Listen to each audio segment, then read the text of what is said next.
Hello, my dear students. This is RV Jambagi, welcoming you all for SSLC online classes. In the previous period, we learned electric motor, the device that converts electrical energy into mechanical energy. We learned its principle, construction, and working.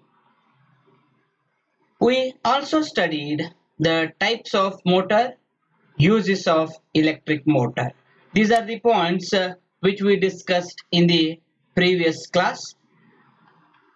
Let's move on to the new concept that is electromagnetic induction. We already studied that electric current produces magnetic effects. Now the question rises, does the reverse effect possible? Means, does magnetic effect produce electricity? The answer for that question is yes. Magnetism can also produce electric current, and that phenomena will be named as electromagnetic induction. Before heading into the concept of electromagnetic induction, let's go back to the history of electromagnetic induction. This phenomena was discovered by Michael Faraday, the British scientist, and published in the year 1831. It was also discovered independently by Joseph Henry, the American physicist, in the year 1832. In Faraday's first experimental demonstration on August 29, 1831, he wrapped two wires around opposite sides of an iron ring. In the picture on your right hand screen below, he wrapped two wires around the opposite sides of an iron ring. Based on his understandings of electromagnet, he expected that when the current started to flow inside one wire, a sort of wave would travel through the ring and cause some electrical effect on the opposite side, and other side is connected to the galvanometer, current sensitive galvanometer. So on his understandings of electromagnets those days, he expected that when current is started to flow in one side of the wire, a sort of wave should generate at the ring, and that causes the electrical effect on the opposite side connected by the galvanometer. He plugged one wire into galvanometer and watched it as he connected other wire to a battery. That arrangement shown in this picture here. Looking into the picture, you will get the things right. He saw a transient current. He saw an oscillatory current, which he called as wave of electricity. He saw a transient current or an oscillatory current. He called that as wave of electricity. When he connected the wire to a battery, and another when he disconnected connection and disconnection, that causes a transient current. He called it as wave of electricity. This induction of current was due to the change in the magnetic flux that occurred.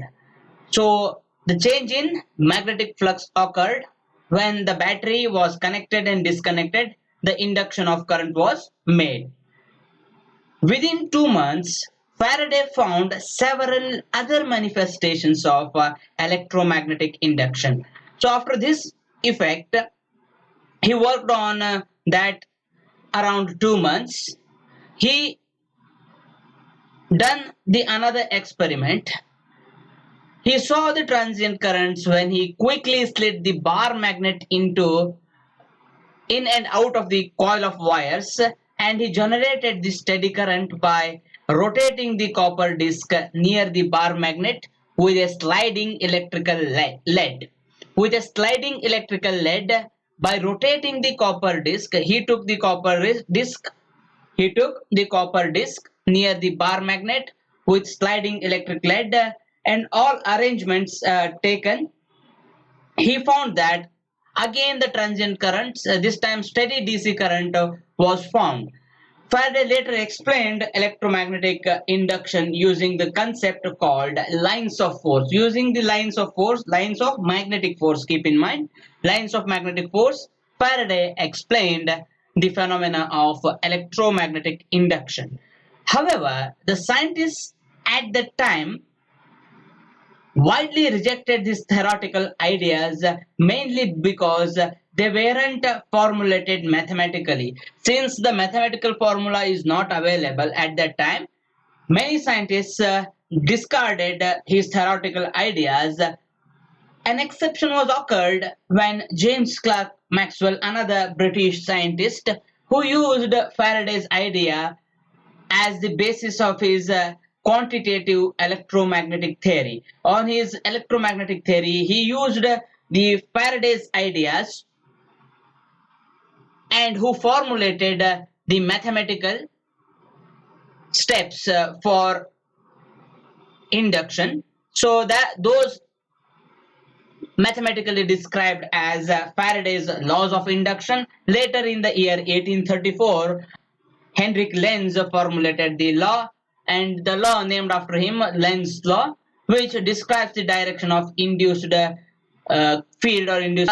Michael Faraday, James Clerk Maxwell, and Lenz, all these scientists worked on that phenomena, and hence, since Faraday invented that, those laws are named Faraday's laws of induction. And in electromagnetic theory, one of the branch in physics, James Clerk Maxwell, who formulated that, and hence those laws are also taken as Maxwell Faraday's laws.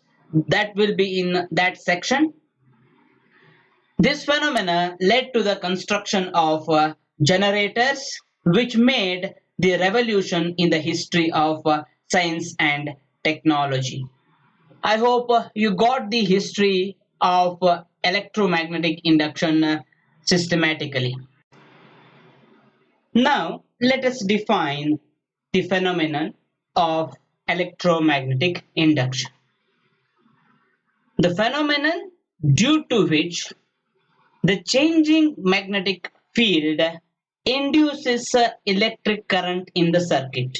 The phenomenon due to which the changing magnetic field induces electric current in the circuit is known as electromagnetic induction.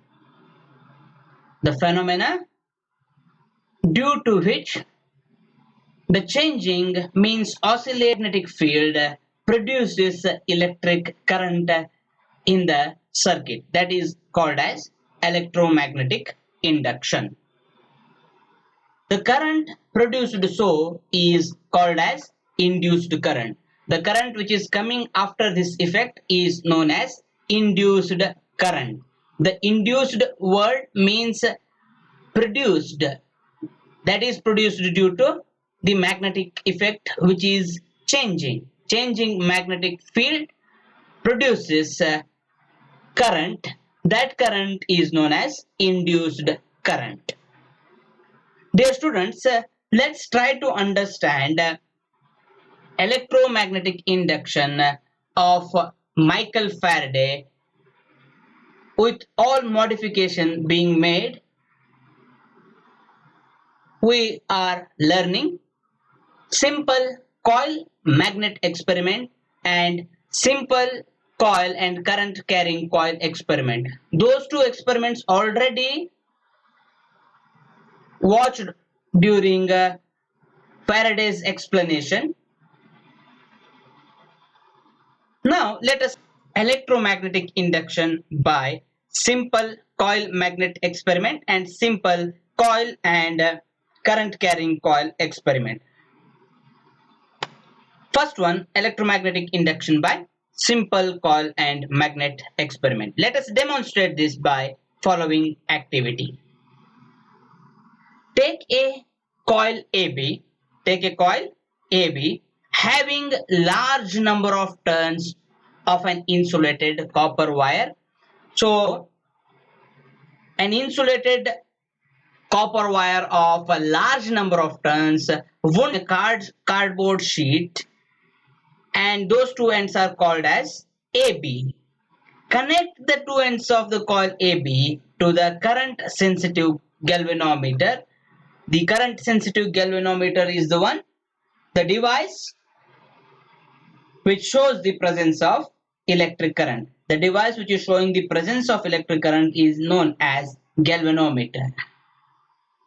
So take a strong bar magnet and move its north pole towards the end of the B of the coil AB. Take a strong bar magnet, move its north pole towards the end B.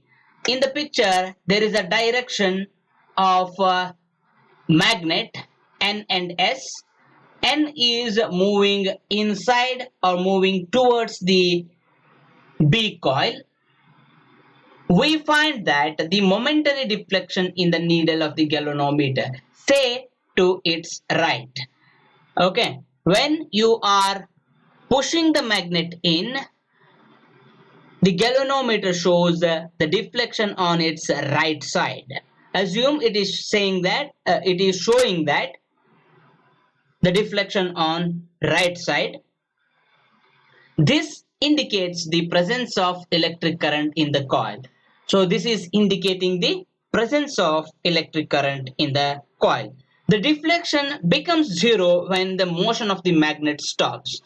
Note that when the motion of the magnet stops. Now withdraw the north pole of the magnet away from the coil. You already inserted the north pole on B.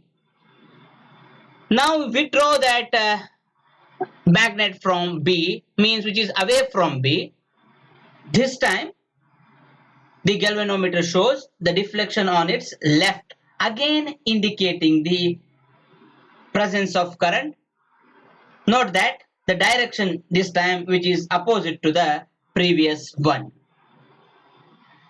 Now place the magnet stationary at a point to the coil. Okay, place the magnet stationary at a point near to the coil.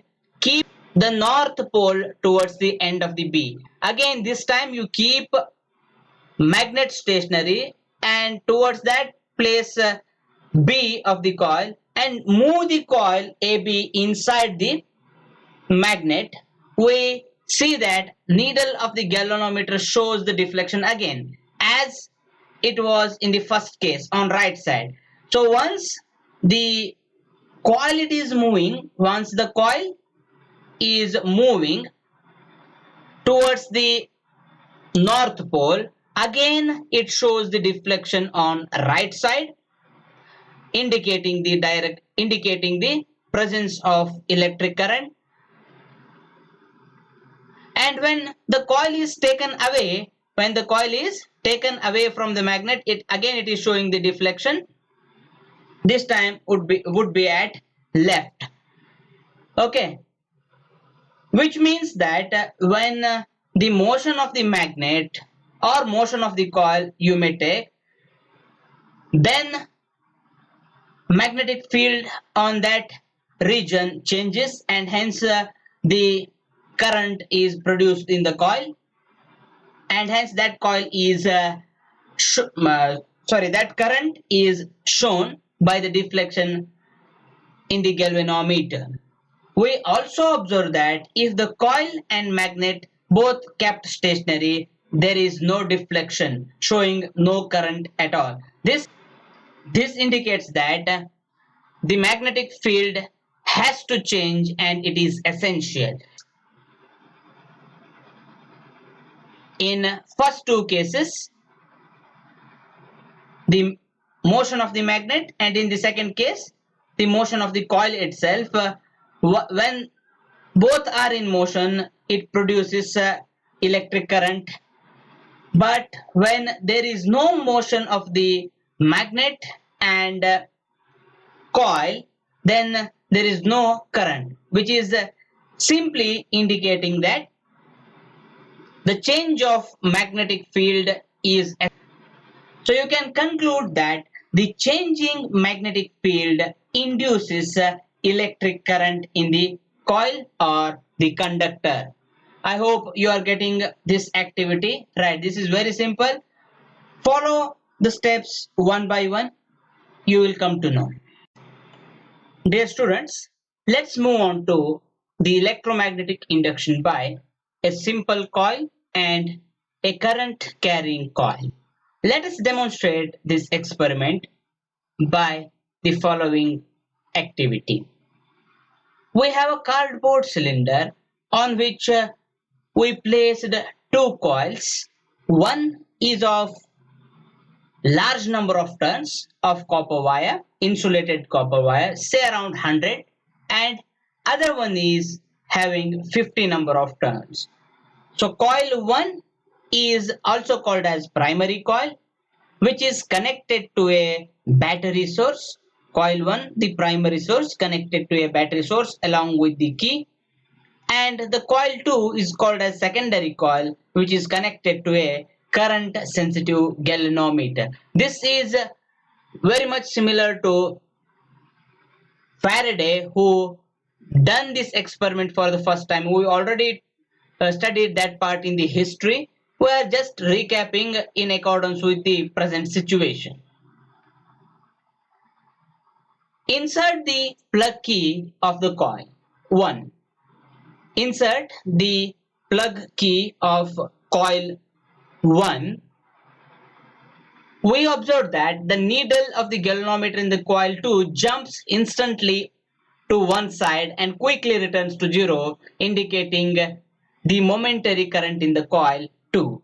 Once you insert the key on the coil 1, what will happen in the coil 2? Coil 2 shows instant motion of the current and come back to 0. Momentary current it shows, and disconnecting the plug key again in the coil 1. Once again the momentary deflection shown in the galvanometer of the coil 2, but this time current is in opposite direction. This time coil gets the current, but it is in the opposite direction to the previous. So once you insert the key, momentary deflection occurs in coil 2. Again, removing the key in coil 1, again it is showing the deflection, but it is in the opposite side of the galvanometer in coil 2. In this activity, we see that as soon as current in the coil 1 reaches to 0, remember that current, which is momentary current, means after some time, after a few seconds, it will come back to 0. Okay. In this activity, we see that as soon as the current in the coil reaches 0, galvanometer shows no deflection, which is indicating that there is a current which is momentary. As soon as the current in the coil 1 changes, the magnetic field associated with it changes. Okay. As soon as current in the coil 1 changes, that changes the magnetic field again. Thus, the magnetic field, this changing magnetic field changes in second case. The changing magnetic field produces the changing magnetic field produces current in that galvanometer. So the current changes because magnetic field with it that is changes. The magnetic field associated with it changes. Thus, the magnetic field in the coil 2 changes. That changing magnetic field develops the electric current in the circuit. The changing magnetic field depends upon the change of current in the coil 1. So whatever the changing happening inside coil 2, which is completely dependent on coil 1, the current in the coil 1. So if you want to change anything, change in the coil 1 here. If you want to increase the current or decrease the current, do it in coil 1. By that it changes the magnetic field in coil 2, and hence you are getting the electric current in the coil 2. In this process, you can conclude that the changing magnetic field in coil 1 induces electric current in coil 2, and it is known as electromagnetic induction. Dear students, I hope you understood the electromagnetic induction, its history, and the experiments or the activities on electromagnetic induction. Hence, today's lecture on electromagnetic induction. We'll see you in the next week with more videos. Till then, take care of yourselves along with your family. Bye bye.